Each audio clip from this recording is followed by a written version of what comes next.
ঠিক আছে, এবার গিয়ে দুজনে পড়তে বস দেখি। এই তোমার শাসন করা হলো? এর চেয়ে ভালো করে তো মাও বলে।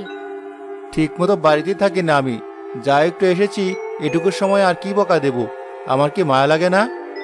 থাকো তুমি তোমার মায়া নিয়ে, পরে ছেলে মেয়েদের কোনো ক্ষতি হলে তখন কিন্তু আমাকে কিছু বলতে পারবে না।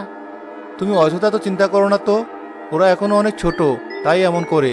আর একটু বড় হলে দেখবে আর এমন করবে না। আবু, ওই বৃদ্ধ মহিলা যে তালের কথা বলে গেল, সেটা কি করবি? কিছু তো বললি না। সেটা নিয়েই ভাবছি আমি, কি করা যায় বলতো। মা তোমার দাদিকে যদি এই কথা বলি, তারা একটুও বিশ্বাস করবে না, আর আমাদের যেতেও দিবে না। সে ভুল একেবারেই করা যাবে না। তার যে ভালো আমরা দুজন দুপুরে তাল পুকুর পাড়ে গিয়ে তাল নিয়ে আসবো। মা বাবা দাদি সবাই তখন ঘুমাবে।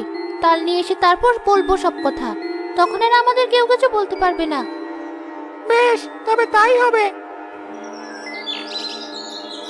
কই দোলা, নয়ন, আয় ভাত খাবো সবাই একসাথে।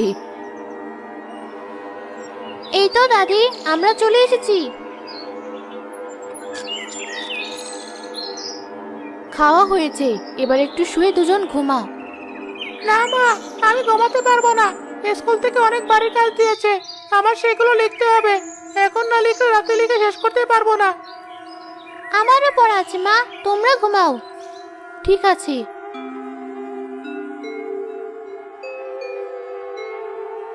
ভাই, সবাই ঘুমিয়ে পড়েছে। চল আমরা এবার তালপুকুরে যাই।